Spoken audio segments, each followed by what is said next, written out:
Bonjour, un petit tutoriel concernant le vocabulaire que l'on utilise en informatique. Ce vocabulaire est important parce qu'il va vous permettre de comprendre un code, de comprendre un programme, de comprendre un algorithme. Surtout si, a priori, cet algorithme vous paraît particulièrement nébuleux. Un bon moyen de l'aborder, c'est de l'aborder par le vocabulaire informatique. Donc vous allez sur Logique et dans Logique, vous avez un lien vers un peu de vocabulaire. Je vais illustrer ce que j'ai fait dans cette page dans le petit exemple qui suit. Alors, je ne parle pas et je ne vais pas parler évidemment de la partie HTML qui ne nous intéresse pas pour le moment. Je vais parler de la partie JavaScript qui commence à la ligne 5.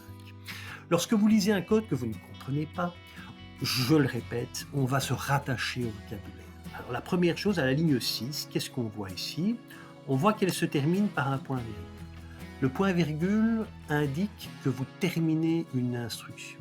Une instruction, c'est une action. C'est une action réelle dans votre programme. C'est-à-dire qu'un point-virgule, tout ce qui précède le point-virgule va agir, va créer. Ici, dans ce cas-ci, on va créer 3 variables. Et vous constatez que je les ai séparées par des virgules. C'est le mot-clé var. Var n'est pas un bazar, un machin ou un truc. Var est un mot-clé et plus précisément un mot réservé du langage. Alors les mots réservés du langage ont une caractéristique, c'est que vous ne pouvez pas les utiliser pour vos noms de variables. Par exemple, je ne peux pas écrire var var. Ça, je ne peux pas faire. Pourquoi? Parce que je ne peux pas utiliser comme nom de variable un mot réservé du langage, au même titre que je ne peux pas appeler une variable nulle ou je ne peux pas appeler une variable function, qui sont des mots réservés. À ma ligne 7, j'ai également une instruction, et cette instruction est une instruction d'affectation. Pourquoi? Regardez ici, j'ai un opérateur qui s'appelle l'opérateur d'affectation qui, pour le rappel, a la priorité la plus faible. Donc tout ce qu'il y a à droite, je le sais, c'est un opérateur d'affectation, donc tout ce qui est à droite, je vais l'affecter à une variable val qui a été déclarée à ma ligne 6. Comprenez déjà que vous rentrez dans la compréhension du programme. Alors, dans cette partie droite, qu'est-ce que je trouve? Je trouve toute une série de mots, je vois même un point, des guillemets. Comment essayer de détricoter tout ça? Alors, d'abord, vous repérez les parenthèses. J'ai un premier couple de parenthèses ici.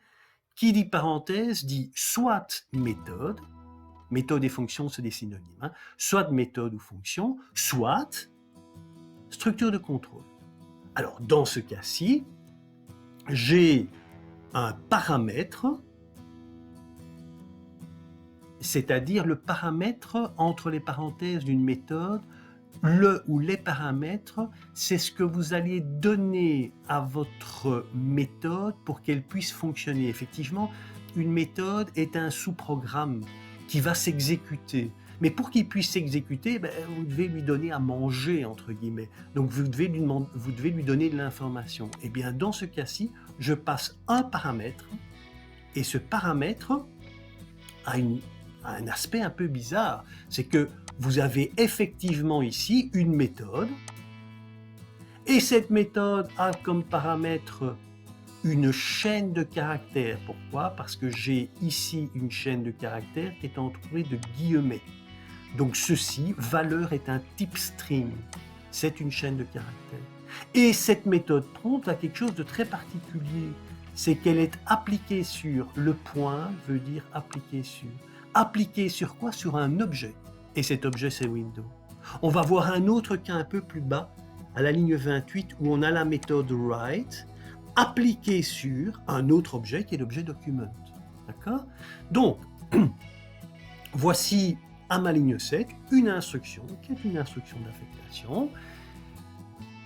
Et je vais prendre le résultat de tout ce qui se trouve à droite de mon opérateur pour l'affecter à ma variable val.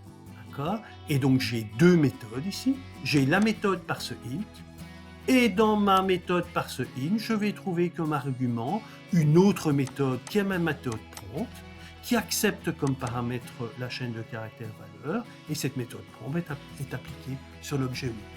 Vous constatez qu'à la ligne 8, j'ai exactement la même chose. C'est une instruction puisque ça se termine par point virgule. C'est une instruction d'affectation puisque j'ai mon opérateur d'affectation qui, pour rappel, a la priorité la plus basse. Et donc, je vais prendre tout ce qui est à droite et je l'affecte à la variable qui se trouve à gauche de l'opérateur. À ma ligne 9, j'ai encore une fois une instruction, puisque ma ligne se termine par un point virgule. Cette instruction est une instruction d'affectation, puisque j'ai mon opérateur d'affectation, et cette fois-ci, je vais lui affecter la valeur nulle. Alors vous voyez que nul n'est pas pris entre guillemets. Donc, dans ce cas-là, si nul n'est pas pris entre guillemets, c'est qu'il s'agit forcément soit du nom d'une variable, soit d'un mot-clé du langage. Et comme il s'agit ici d'un mot-clé du langage, ça ne peut pas être le nom d'une variable. Très bien. Et vous allez affecter la valeur système nulle à votre variable résultat. À la ligne 10, nous voyons un mot un peu particulier, function. Alors, function est un mot réservé du langage qui permet de déclarer une fonction. Déclarer une fonction, cela veut dire détailler ce que va faire votre fonction ou méthode. Et cette déclaration se trouve ici entre les parenthèses, entre les accolades. Pardon. Alors, des accolades déterminent un bloc d'instruction. Vous voyez ici que j'ai un bloc d'instruction. Constatez que ce bloc d'instruction encadre d'autres blocs d'instruction. Dites un bloc en JavaScript, vous pouvez faire ceci. Vous pouvez ouvrir un bloc d'instruction et puis ici mettre tout le code que vous voulez, ça ne pose aucun problème. Les accolades, ça veut simplement dire j'ouvre un bloc d'instruction, rien de plus. Constatez que function est suivi d'un mot qui est à votre discrétion, qui est le nom de la fonction dont vous allez faire la déclaration. Et comme il s'agit d'une fonction, c'est assez normal, eh bien, vous allez préciser entre ces parenthèses les arguments ou paramètres que cette fonction va recevoir pour pouvoir s'exécuter. Alors, quand bien même, s'il n'y a pas de paramètres, de toute façon, une fonction a toujours un couple de parenthèses qui la suit. Toujours. Parenthèse ouvrante, parenthèse fermante, qu'il y ait des arguments ou pas. D'accord ? Donc, je reviens en arrière parce que ici, j'ai effectivement deux arguments et les arguments ou paramètres sont séparés toujours par des virgules. Très bien. Je rentre dans la déclaration de ma fonction et ici, je rencontre une ligne qui est tout simplement une instruction d'affectation et puis un if. Alors, on pourrait s'imaginer que if est une méthode ou une méthode ou fonction. Non, il s'agit d'une structure de contrôle. Dans ce cas-ci, c'est une structure de contrôle conditionnelle. Alors, vous savez, c'est pas compliqué de retenir ça, des structures de contrôle, il n'y en a pas 50 000, donc vous les repérerez assez vite, mais effectivement, dans une structure de contrôle, la condition se trouve prise entre parenthèses. Cette condition est exécutée, ça veut dire que vous avez ici un opérateur conditionnel, et cet opérateur conditionnel va permettre de renvoyer true ou false. Suit cette structure de contrôle, mais qu'est-ce que vous voyez ? Vous voyez un couple d'accolades. Eh bien, il s'agit d'un bloc de code. C'est le bloc de code qui sera exécuté si votre condition renvoie vrai.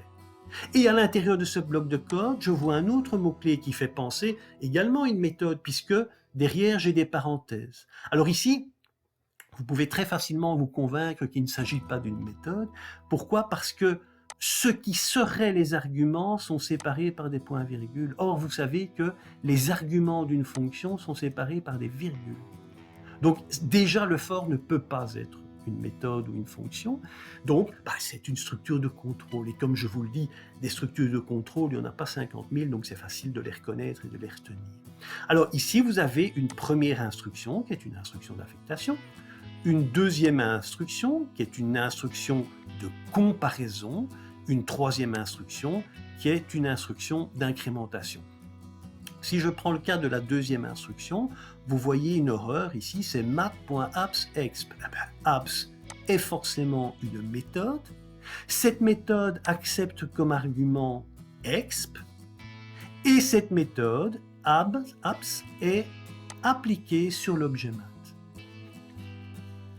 Et tout simplement, ici vous avez un opérateur conditionnel, et donc i plus petit ou égal à math.apps pris entre parenthèses exp est une expression conditionnelle.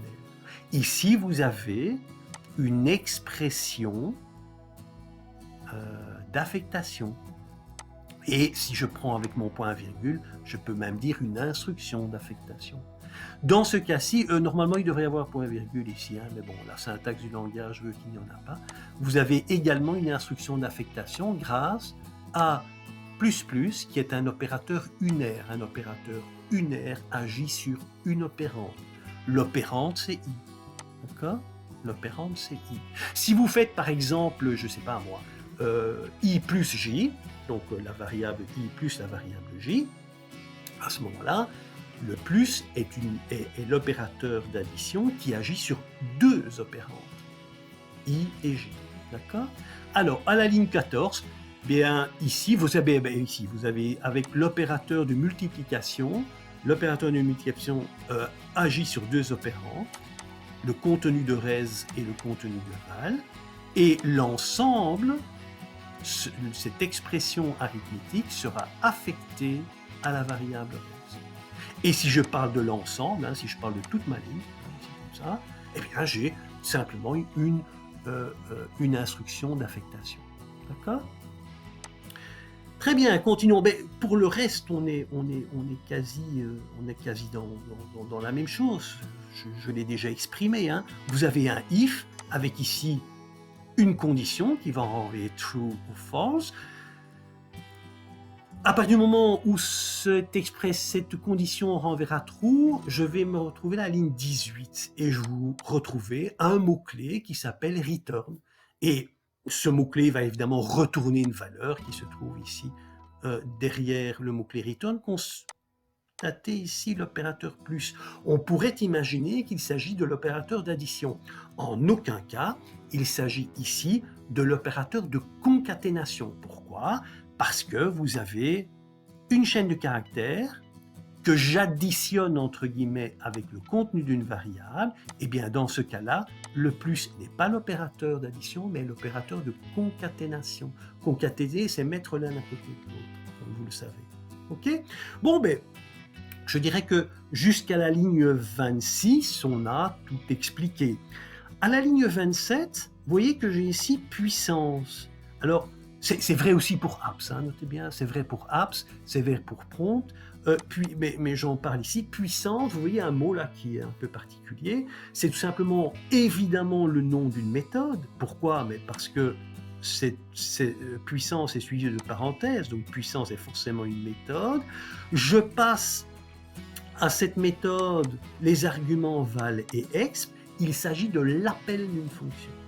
Donc quand vous appelez une fonction, vous allez demander l'exécution de cette fonction.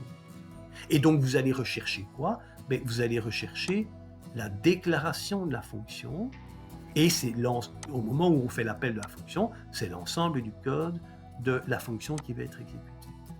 Le résultat, dans ce cas-ci, le résultat de l'appel de ma fonction sera affecté à ma variable résultat. À la ligne 28, rien de plus simple. J'ai une méthode write. Effectivement, j'ai ici une chaîne de caractères suivie de parenthèses, donc c'est une méthode. Cette méthode est appliquée sur l'objet document et je vais passer à ma méthode. Constatez que je n'ai qu'un seul argument. Hein. Vous ne voyez pas de virgule ici. Hein. Donc s'il n'y a pas de virgule, c'est qu'il y a un argument et pas deux. Okay ? Il y a un seul argument et j'ai concaténé tout simplement des contenus de variables. Donc val, je prends le contenu de la variable val, que je concatène avec la chaîne de caractères qui est ici une balise HTML sup, que je concatène avec le contenu de la variable exp, que je concatène avec non seulement la balise /sup qui va fermer mon mon sub qui se trouve ici, mais également le signe égal, j'ai rajouté d'ailleurs un espace, que je concatène avec le contenu de résultat. Dites, j'aurais pu faire ça, hein, j'aurais pu faire ceci. Hein. Si je mets des virgules, tout va très bien fonctionner, mais dans ce cas-ci, vous constatez que j'ai 1, 2, 3, 4, j'ai 5 paramètres, d'accord? 5 arguments. Si je remets mon plus ici, ben j'aurai 1, 2, 3, 4 arguments. On est d'accord? Je vais revenir à la situation précédente. Voilà. Donc, lorsque vous avez sous les yeux un code, un script, un algorithme que vous ne comprenez pas, la meilleure manière de l'aborder, c'est 1. Utiliser votre vocabulaire, comme je viens de le faire dans l'exemple. 2. Utiliser la chronologie, ça veut dire savoir quelle instruction s'exécute après quelle instruction et ainsi de suite. Il y a un petit tuto là-dessus sur la chaîne. Ok, ben j'espère que vous avez bien compris. Et puis c'est fini pour aujourd'hui. À très très très bientôt.